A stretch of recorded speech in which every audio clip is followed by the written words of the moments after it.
since I found out I could talk to my grandpa in the afterlife through a psychic medium, I realized he has so many nuggets of wisdom to share with me, which I hope to share with you guys. So if you enjoyed this video, please like and subscribe down below. If you have any questions for Grandpa Luan, comment below and they might be featured in our next video. So thanks again for watching, and I hope you enjoy. Hi guys. So today we're going to talk about energy and vortex portals, a little bit quite a different topic, and we're going to kind of loop in because the reader had asked us about deja vu. So Grandpa, can you explain to us, or always start off with like what you have to say about energy and vortex portals and what they are? I guess, yeah, a short synopsis of what they are for people that don't know. Okay, so vortexes and portals, you can kind of separate them out. Okay. Sometimes a vortex can be a portal, but a portal isn't always a vortex. But they behave a little differently, but they're both kind of, you can consider them gateways, I guess, like from what he's showing me. They're both opening a gate to another dimension, let's say. But vortexes... This is mind-blowing probably for a lot of people that just have never heard of it, so. So a great way to think about a vortex is like Bermuda Triangle. It's a vortex portal. So it's, at least this is what I've been shown. I've channeled this before, and Grandpa is bringing his information to the table too. But vortexes are like a very, usually quite large compared to like a portal, because portals can be very tiny. Whereas a vortex is usually like significantly larger than a portal, and it has the function of pushing energy out or taking energy in. It can have that kind of cyclone type effect. That's why really a vortex is kind of like that cyclone. Okay. Use as a visual. But the Bermuda Triangle is also a portal because it can transport to another dimension, but it also puts out a lot of energy. So that area is energetically different than like a standard piece of land, right? So a portal can be something really small. It could be the size of you or your head even. It can be really big. It could be, the size of a wall, let's say. But from what I've been shown, the vortexes are typically when you see like a huge, giant, like many miles of lands that have been affected in some way to make it a vortex. Whereas a portal can be portable and small, and it could be everywhere. Like it could be all over. You could have several portals in one place even. So portal is a gateway you walk through, takes you to another dimension. A vortex will push energy into a space or take it out of an area, and also can transport things as well, like a portal. So kind of, it's just the way I've been shown. Doesn't mean it's the right way to describe it. If it resonates with you, awesome. But that's what I think I've been shown. No, yeah. I'm gonna do a little kind of switch. It's not really a switch, but there's so many questions I didn't know how to loop them in, so I kind of put them in this episode. Yeah. But for ghosts on Earth, why are they here, and do they not move on to the afterlife? That's a great question. A lot of people wonder about that. Mm-hmm. And ghosts scare people, because there's this sense that ghosts are these angry, scared, frustrated, lost souls that don't go to the light. And ghosts really are. I'm asking Grandpa what his perspective on ghosts are. Okay. So Grandpa lines up with the idea that ghosts can be basically residual energy that is imprinted on a space that's left behind, because we have consciousness that we project into a space, and that can be it can leave an imprint, or it can actually create a separate being that's made of energy that can exist in the space. And so it can be a part of someone's essence that has already crossed over, that imprinted on the space, that has, some people call them thought forms, And they're basically like an energetic kind of piece of you in a way that can be left behind, repeating certain things, and it does have some intelligence.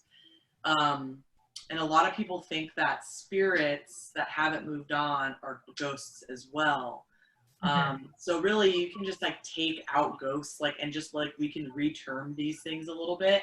So spirits can always have the option to cross over. It's right in front of them.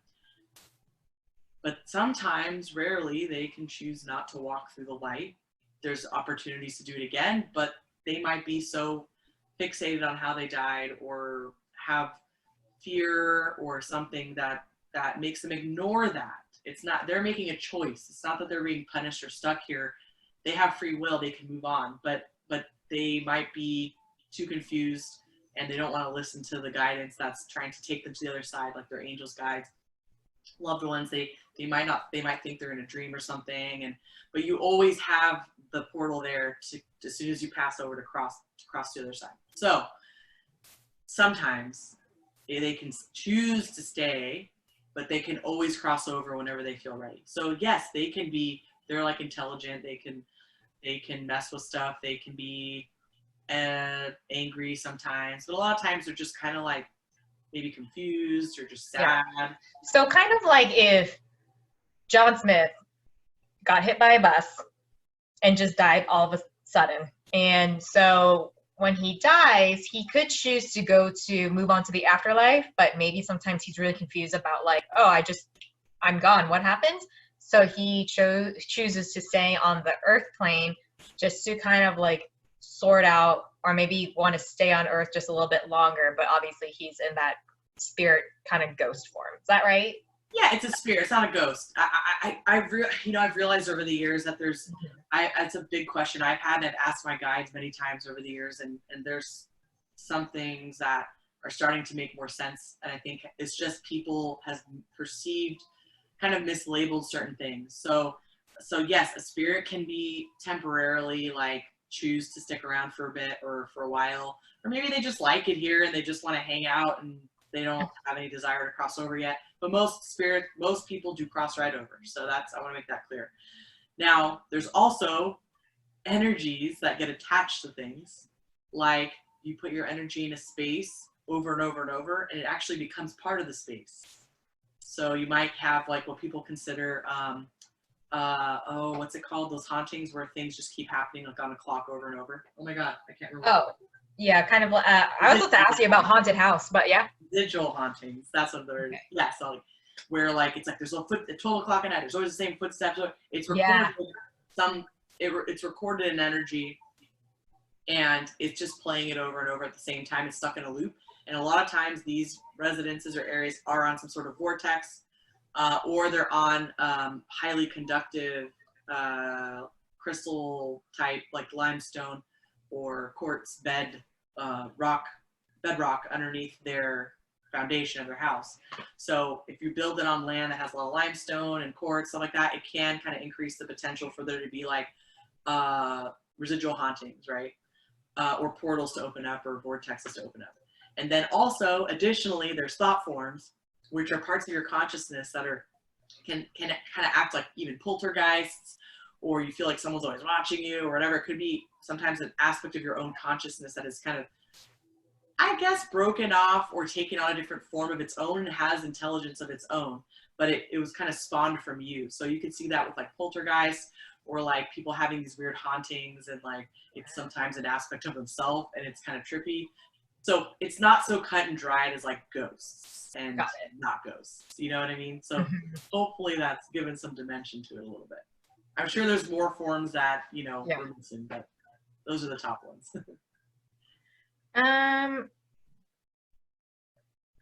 Okay, now when it comes to dreams, how do you know if it's a premonition versus you're just dreaming about something that might be just on your mind, that's been lately on your mind a lot?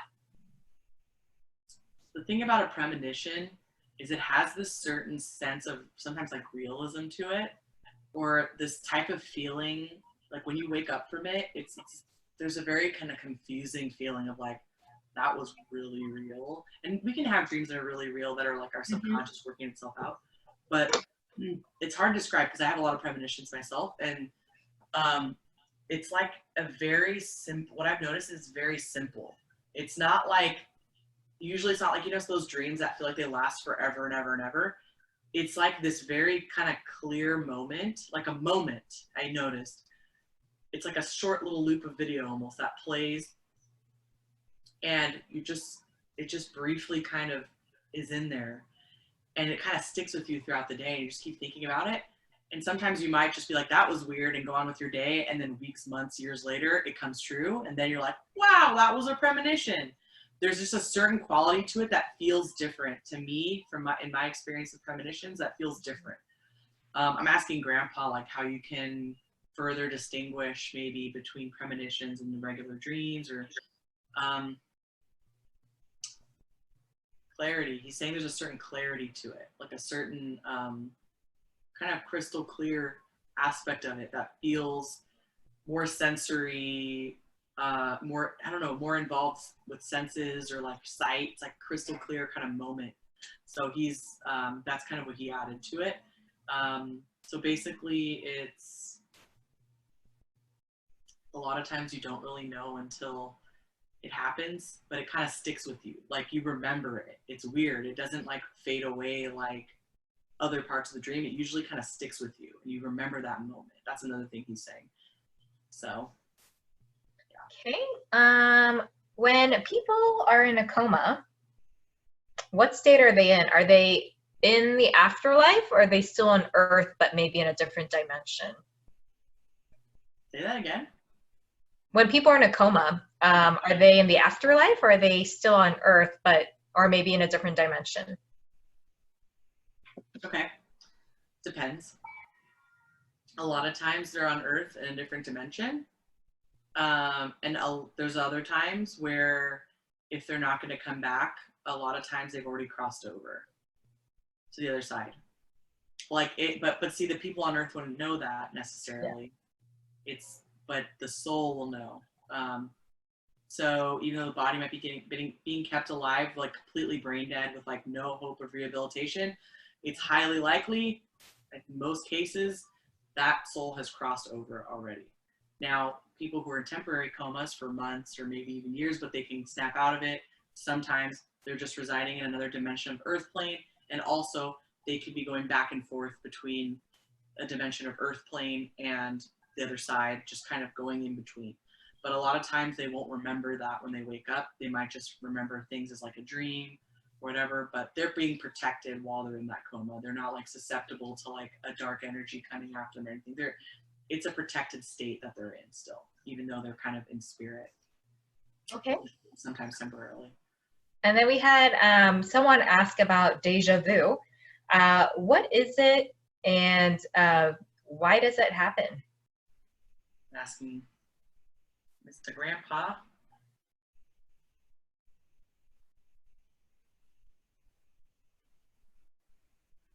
Okay, so what he's saying is like, if you imagine, trying to translate this.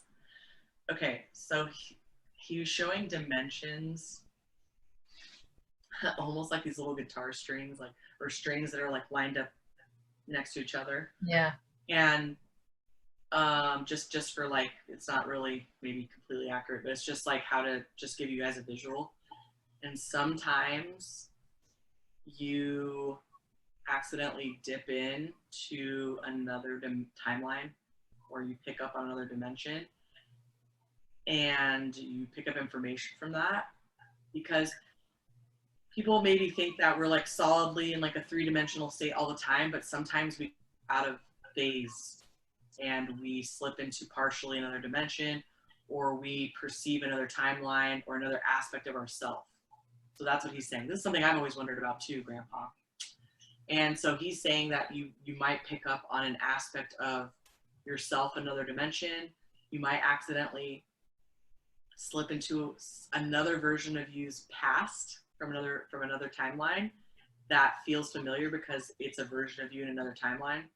And sometimes it can feel like, sometimes it's like reality's merging, like collapsing on top of one another. If another timeline of you has collapsed into this timeline, it might give you that moment of like a woozy deja vu moment.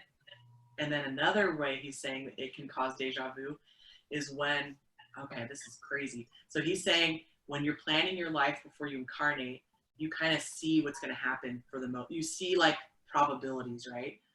And so sometimes you might remember something you saw when you were in spirit about your life that was predestined. Like, because even moments, sometimes there's even little moments that are predestined.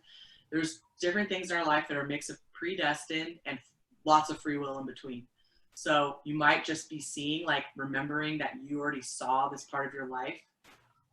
Because when you're a spirit, you can like take in so much more information so much more quickly. Because if you imagine like someone playing a whole life like out in this reality, it would take like your whole life. but up there you can collapse it. It's more of a knowing. Like you can take in all this information at once, like very quickly. So you would have known that, like your soul already knows that, and you can remember sometimes. And that's like when you're kind of, I'm curious, leave in the comments if you guys can tell me if you get deja vu when you're like getting out of your car or when you're doing something like super mundane. Because part of the reason that it happens when you're doing something super mundane or like ordinary is because like you're almost on autopilot. So you're kind of like in a meditative trance almost. Like I was about to ask, what state of mind? Yeah, your consciousness kind of floats off sometimes when you're daydreaming or when you're in autopilot, and that leaves little gaps for like information to come through from other dimensions or states of consciousness. So that's another reason why like you might notice it happens when you're doing something like super ordinary. Wow. Or in transition into something, yeah. So what's the significance of deja vu? Is it to kind of remind you little glimpses of what was supposed to come your way? Is it a warning? Is it, you know?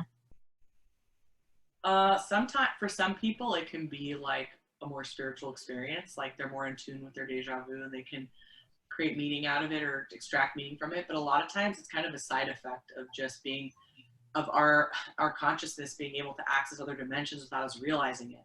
And as we evolve more, deja vu is going to be catch us off guard less, because we're going to be more aware of our path. Like we're going to be more in tune with our psychic abilities and our consciousness, how our consciousness can drift into other dimensions and come back in a split second. Like, but right now we interpret it as deja vu because it catches us off guard and we don't understand it. So we look at it as some freaking weird phenomenon that no one can explain, but really it's just a kind of a side effect of us tapping into our higher self, other dimensions, our own knowing inside our soul, having a psychic moment basically. So when you have a deja vu moment, you can be like, oh, I was being psychic for a minute, like cool, you know. Yeah. It's not going to harm you. And premonitions are different.